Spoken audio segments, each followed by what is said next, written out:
Hey guys, welcome back to Prosper Geek. Today we are showcasing our first cross stitch on crochet craft, which is a hat. The pattern for this hat is available for free on my blog. The link for it is in the description. There are a couple grids available to work with that will fit this size of hat. But in addition, I also kind of give some tips for how to do your own. If there's some sort of grid out there that you'd like to use, I kind of give some parameters.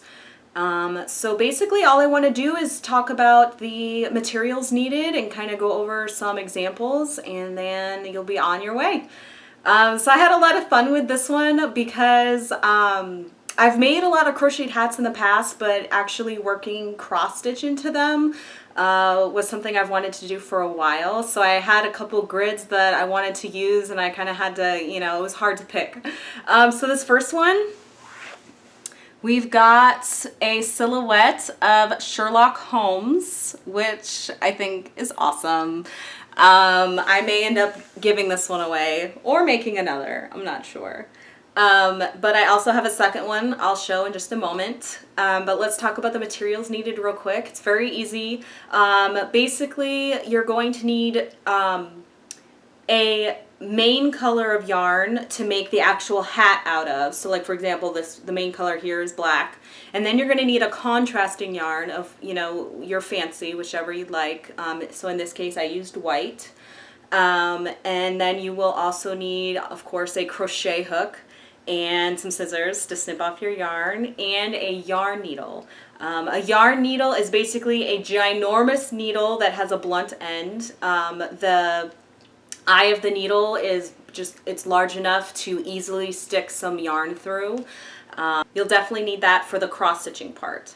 The hat itself does not need to be sewn.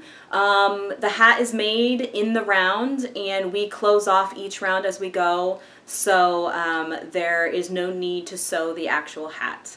If you need help working in the round, I did post a video just yesterday that talks about actually the very beginnings of this hat pattern. So if you want to get started with the first 3 rounds, you can watch that video and I go through them there.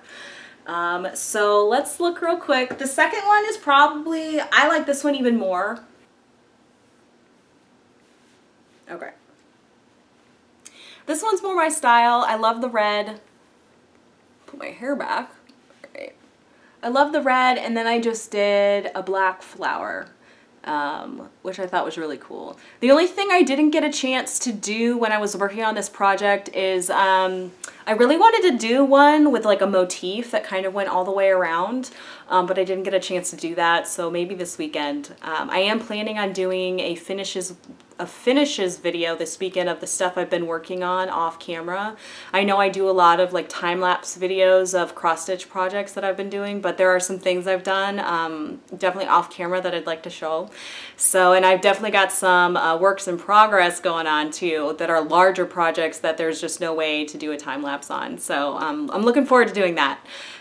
So anyways, yeah, the pattern is on the blog, and there are several different grids to choose from, but it works up very quickly. I did each one of these hats in an evening. So the hat itself maybe took an hour, and then the cross stitch part maybe 45 minutes to an hour depending. This one took a little less time.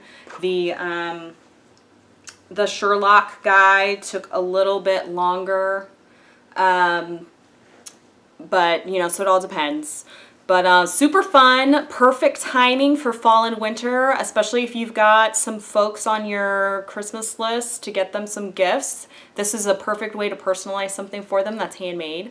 So anyway, that is all she wrote. If you have any questions or comments or suggestions, please leave them in the comment below the video. I'd love to have a chat with you. If you enjoyed this video, please leave a like on your way out. And thank you so much for watching. I will catch you guys next time. Bye!